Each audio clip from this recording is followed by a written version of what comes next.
अगर टाइटन अजगर टिटानोबोआ सच में आज भी मौजूद है तो वह कैसा होगा। यह तस्वीर कोई आम व्यक्ति द्वारा नहीं बल्कि अमेरिकी सेंट्रल इंटेलिजेंस एजेंसी CIA के अधिकारियों ने 1949 में खींची थी। उस समय अफ्रीका के कांगो गणराज्य में एक हेलीकॉप्टर उड़ान के दौरान एजेंटों ने एक अजीब चीज देखी। एक ऐसा जीव जिसके बारे में कहा जाता है कि वह 29 मीटर लंबा था।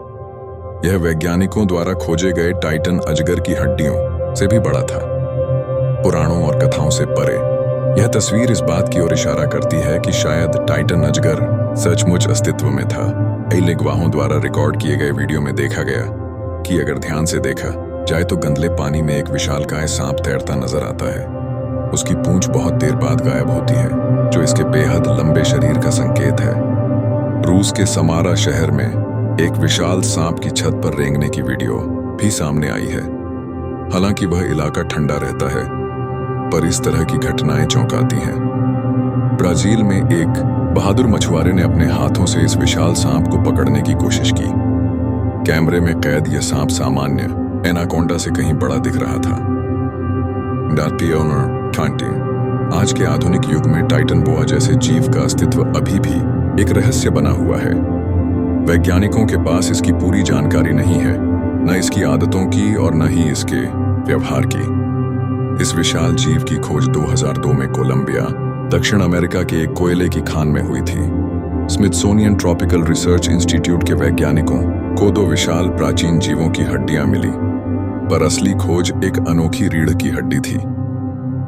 इकान तंथान एक वैज्ञानिक को 12 सेंटीमीटर चौड़ी रीढ़ की हड्डी मिली, जो इंसानी रीढ़ की तुलना में 8 गुना चौड़ी थी। इससे पता चलता है कि यह जीव बेहद विशाल रहा होगा। पास में मिले हड्डियों से लगता है कि वह इसके शिकार थे। वैज्ञानिकों का अनुमान है कि यह शिकारी किसी वॉक्सवैगन कार जितना बड़ा था। अब तक वैज्ञानिकों को लगभग 30 टाइटन बोआ की हड्डियां मिल चुकी हैं।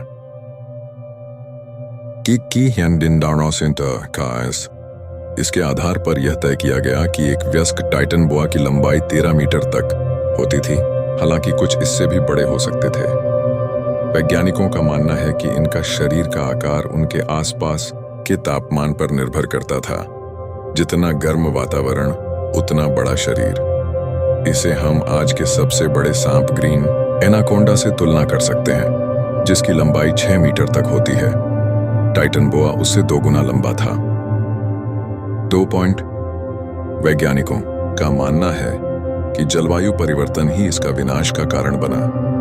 पेलोसिन युग में पृथ्वी की औसत तापमान 26 डिग्री सेल्सियस था, जबकि आज यह सिर्फ 14.5 डिग्री है।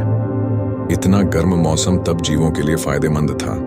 टाइटन बोआ उस युग का सबसे बड़ा शिकारी था, जो 100 किलो की कछुए को भी मार सकता था और विशाल मगरमच्छों को भी निगल सकता था। लेकिन यह खुद भी खतरे में था। मगरमच्छ इसके अंडों को खा सकते थे। 18 इसके प्रजनन व्यवहार भी अनोखे और खतरनाक थे। प्रजनन के लिए नर टाइटन बोआ आपस में लड़ते थे और जीतने वाले नर को मादा से मिलने का मौका मिलता था, परंतु मादा संभोग के बाद नर को मारकर खा जाती थी। कुछ महीनों बाद अंडों से बच्चे निकलते थे। यह प्रजाति अपने चरम पर भी बहुत कम संख्या में ही पाई जाती थी। कई बार ये जन्म लेने से पहले ही मर जाते थे। इस विशाल सांप की सबसे बड़ी समस्या थी ठंडा वातावरण। जैसे जैसे पृथ्वी का तापमान 12 डिग्री तक गिरा, ये ठंड सहन नहीं कर पाए और धीरे धीरे विलुप्त हो गए। जहां पहले उष्णकटिबंधीय जंगल हुआ करते थे, वहां घास के मैदान बन गए। इनके शिकार भी घट गए या खत्म हो गए।